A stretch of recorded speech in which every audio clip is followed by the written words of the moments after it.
es Salaam. Karibu Kariakoo, eneo pekee lenye mwingiliano wa watu wengi sana, hasa katika shughuli za kibiashara.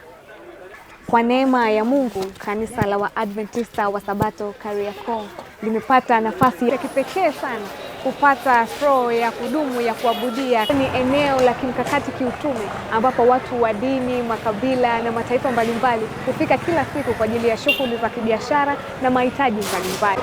Ni lango la kuingia na kutoka kwa watu wengi sana, hii kutoa nafasi bora ya kufanikisha na kufanikishwa kwa Injili.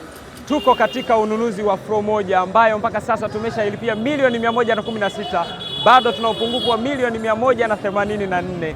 Sadaka yako na sadaka yangu tukiviweka pamoja itatusaidia kupata kituo cha utume Kariakoo.